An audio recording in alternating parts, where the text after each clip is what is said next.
Welcome to Fast Effect Double Speed Magic the Gathering. Here we have Kevin on Ninjas taking on Nick on blue-white control. A couple of decks that will have something to say about what their opponent is trying to do. Both decks having counter magic, and both decks going to care about the board quite a bit. Ninjas is going to need a clear path for their ninjas, hoping to accumulate card advantage over several turns, whereas blue-white control is going to try and drag this game out using spot removal and potentially board wipes, then eventually win, I believe, with Triumph of St. Catherine. We'll get to that. Not familiar with that card. That might be because you have not been playing in paper. Not available in Magic Online as of yet. At least it wasn't the last time that I checked. Let me know if I'm wrong on that in the comments.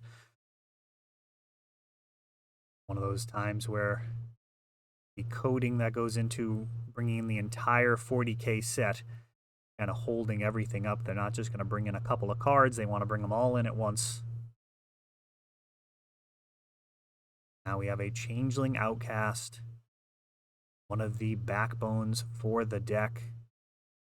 Can't be blocked. It can't block, but I mean, it's not really super interested in doing that. It's really there to enable Jujitsu. Ninjutsu.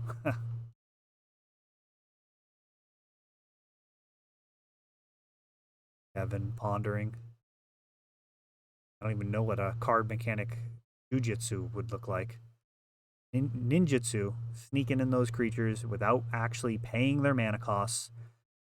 Ninjutsu activated ability. Once the creature is unblocked, you can activate it, essentially putting in a creature that's basically going to draw a card each time it hits. So if Kevin can keep the board clear, he's going to be very happy about it. Not sure what he has for removal. We'll see as this unfolds. Snuff Out is a hell of a magic card right now. Being able to pay 4 life instead of the casting cost is really huge. And will we have a ninja? Yes, we will. We're going to get the name of that one. Genius Infiltrator. Whenever any ninja he controls deals damage to a player, you draw a card. Of course, that Changeling Outcast is also a ninja.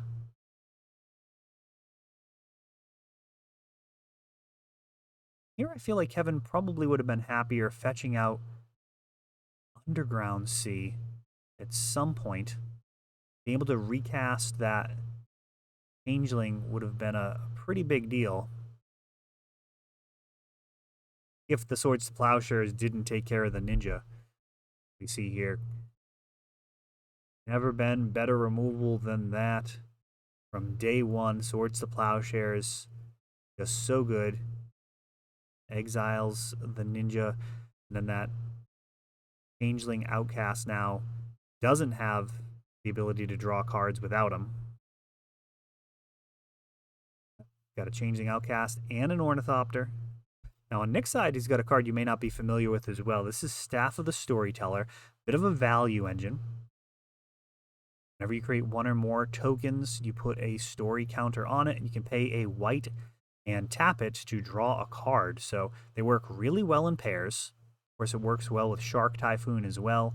It's just trying to drag your opponent into the deep end of the pool and drown them as you just accumulate card advantage thanks to all of those extra triggers. You're going to pay just a single white mana to cash it out. And of course, in multiples, it starts to get absolutely ridiculous. We have a miracled out Triumph of St. Catherine. As mentioned,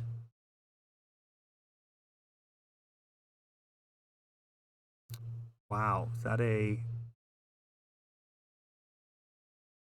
I'm not sure which one that is. Let me know in the comments. That looks like one of the cards from the newest Phyrexian set. Triumph of St. Catherine from the 40K set. Very powerful, and it will be making a comeback in the near future as long as Nick doesn't fetch over the next few turns. This will be coming out. Of course, Kevin's side of the board, pretty dangerous. He was able to force through He's able to spell Stutter Sprite, countering that mystery card. It kind of looks like Skrelv or something. Murderous Cut killed the Triumph of St. Catherine. So very often just one black to cast Murderous Cut. Not amazing in multiples.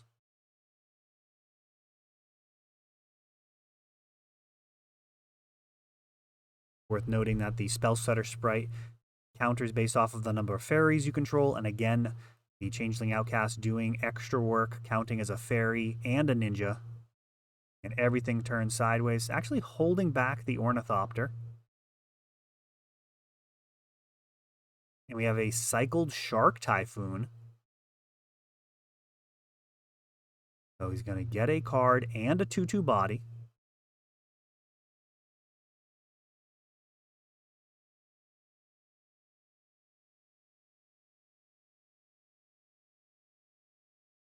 And it looks like Yuriko on the creature that was not blocked. Spell Stutter Sprite goes to the bin. Changeling Outcast comes back down. Yuriko, a highly playable Legacy and Commander card. I actually really think the card is solid in cEDH, a card that forces everybody to be on high alert as you're potentially going to wrap the game up in short order. The deck does get to run like Thassa's Oracle lines and different combos, but just Yuriko on her own is actually going to end the game. One of the few commanders that when we have our cEDH opens on a monthly basis here at Time Vault, you'll watch the match and there will actually be players getting bumped out before the whole table finishes. Most of the time, those matches end with a single combo finish where everybody dies. Yuriko actually able to eliminate players and their problem permanents as well. If somebody's got a card that's giving you a problem, you can actually get rid of them, make their permanent go away all in one go. Here in Legacy, it's a value engine. You can get a little cute and have some type of like bomb in your deck that she can reveal for just like maximum damage.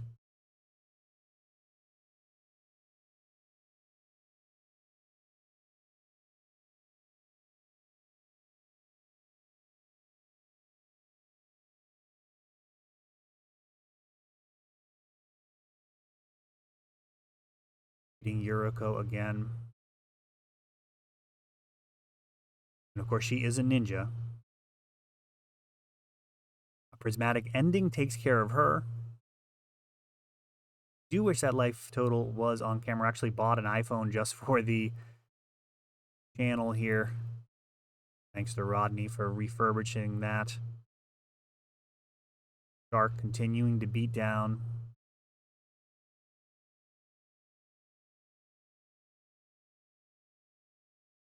Guess we're going to have to infer what the life totals are. Which the Plowshares, or sorry, Prismatic Ending taking out this other Changeling Outcast. I mean, Nick certainly feels like he's winning at this point. Beating down with this 3/3 Shark and the 1/1. Held back by the Ornithopter.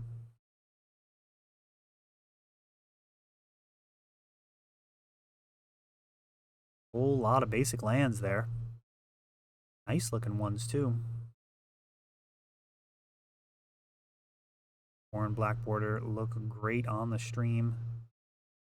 There's an underground. Kevin just picked that up recently. Appreciate him supporting the store. Love to see people moving towards getting their full sets for their kind of optimal legacy decks. It's a really good way to orient yourself, set some goals and work towards them. It is a much bigger deal than people realize psychologically when you have something like that that you're working towards.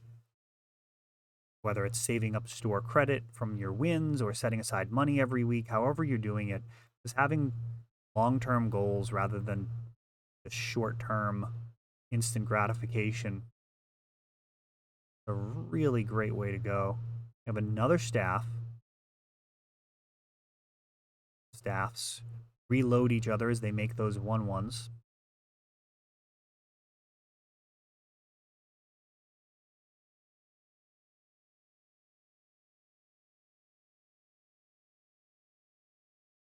And what is Ingenious Infiltrator, like a 3?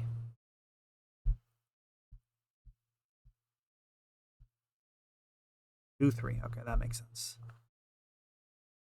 It's 2/3 gigantic right now.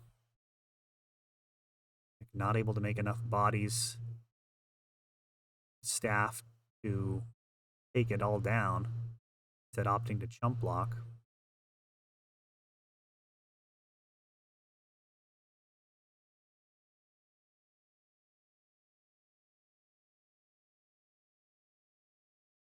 And it looks like that's going to be a wrap, as the shark token would actually crack back for lethal. That is my guess. Let me know if I'm wrong there. Hopefully that's the case. I apologize that the life total's not on camera for this one.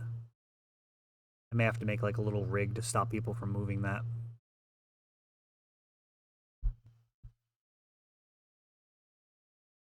Kevin with the play here. Retrofitter, Foundry, and an Ornithopter. Retrofitter, such a fun card for ninjas. Now this can be found off of Urza's Saga, as it only costs 1 mana if you are running that. And in fact, a lot of decks were running it just without any type of support. But in ninjas in particular, you actually have a lot of potential value. Sacrificing a Thopter to get a 4/4 colorless construct, something that Kevin actually could have just done end of turn.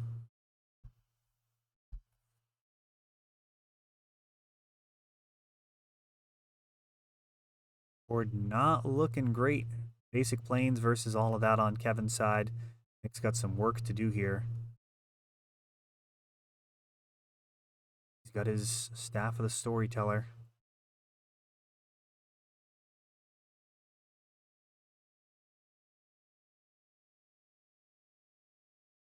Baleful Strix as well, and we may see this Thopter upgraded to a 4/4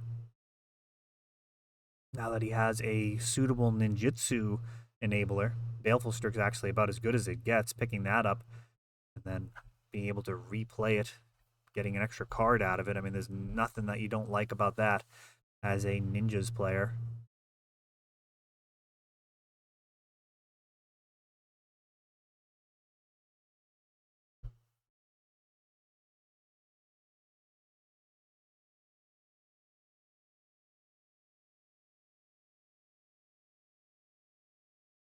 Fetching. Just a whole lot of basic lands here. I don't think either deck is running Wasteland, though. Our set gets Force of Willed. Oh, honestly, I don't even know. I might have allowed that to stick around. Could have just cleared her. So basically, Narset would have found a single card replacing herself. But you get to keep Force plus blue card in hand. I think you probably just leave her be and clear her an attack.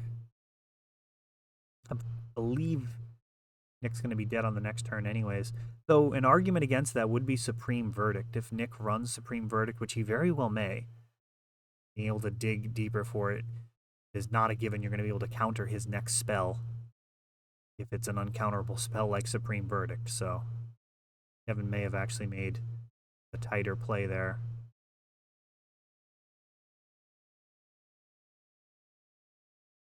Another staff.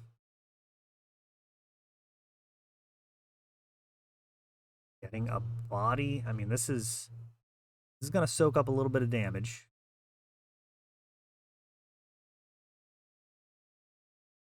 Retrofitter Foundry making a body end a turn.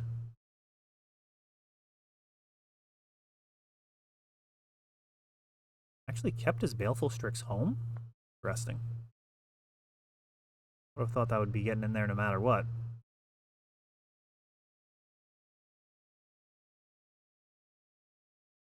Well, does Nick have a Supreme Verdict? Pretty much now or never. Making a body. Untaps.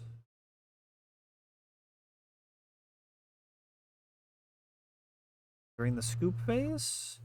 No, Brainstorm. I mean, that's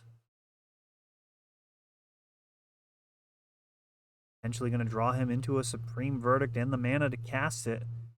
Few cards in Brainstorm's League, one of the defining cards of the format. Does it help Nick get there, or are we just on to the next one?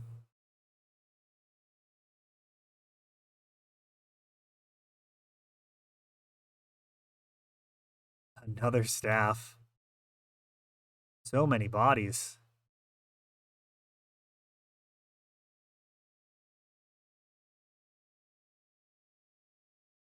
That is a lot of staffs. I mean, there's 5 extra card draws queued up waiting to happen. That's practically a Gristlebrand activation. Of course, you do have to pay a white mana for each, so.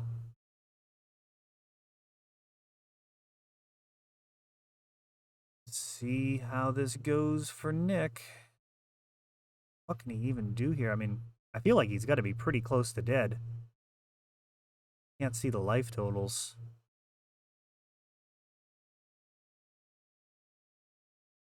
Adding it all up.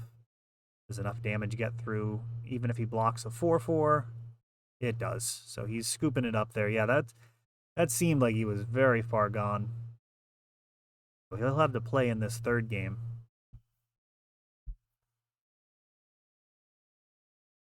And he'll be able to lead out with a Ponder. About as much as his deck can hope for. Doesn't really have a whole lot of early plays to make aside from answering opposing creatures. So he'll have Towards Plowshares, Prismatic Ending. Want to find some of those, use those early, drag the game out. I think he's got a Prismatic Ending already. Likely want to fire that off at whatever Kevin puts out on the board. A Changeling Outcast and an Ornithopter. Won't be able to stop both of these. Ooh, Force of Negation back. Force of Negation looks like it's actually going to be able to protect this Changeling Outcast. That's bad news for Nick. He really does need to hold down the fort in the early game. If things spiral out of control for ninjas, it's going to be very difficult to claw back in. Get that value engine with the staff. And Yuriko. Look at this. We're going to have 2 triggers. That Changeling living his best life, flipping cards for Yuriko, giving Kevin card advantage and some extra damage. Wow, and a Miracle Triumph of St. Catherine.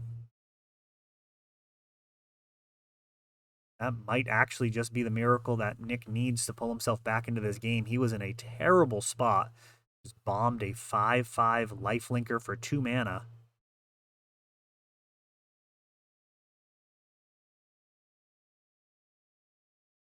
And Brazen Borrower. Trying to go on an adventure. He's got the follow-up Murderous Cut.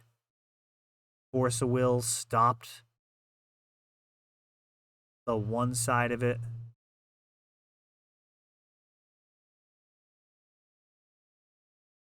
Oh, not gonna lie, he may not have enough time to get that Triumph of St. Catherine back onto the battlefield. Is floating around menacingly in the top of the deck. Prismatic Ending takes out Yuriko. Huge swing. Changeling Outcast, so much worse. Doesn't have a ninja to look up to.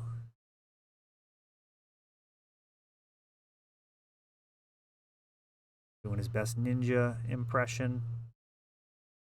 We've seen a lot of synergy in the way that Ninjas is built. With the Retrofitter Foundry. With the ninjas sharing their abilities. Oof, Nick hellbent now. A Thoughtseize clears the way for a Retrofitter Foundry.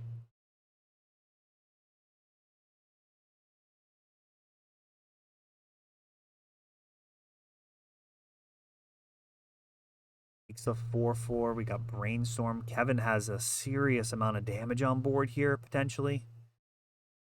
You can upgrade both of these into 4/4s. It's 5 in. Jitsus. Replays. Let's see what Kevin.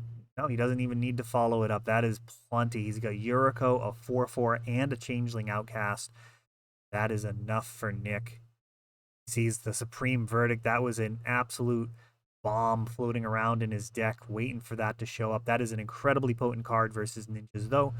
You know, the Retrofitter Foundry can actually grind you out anyways, even if you do draw your sweeper. So it seems like a tough matchup for Control. Let me know who you think is favored.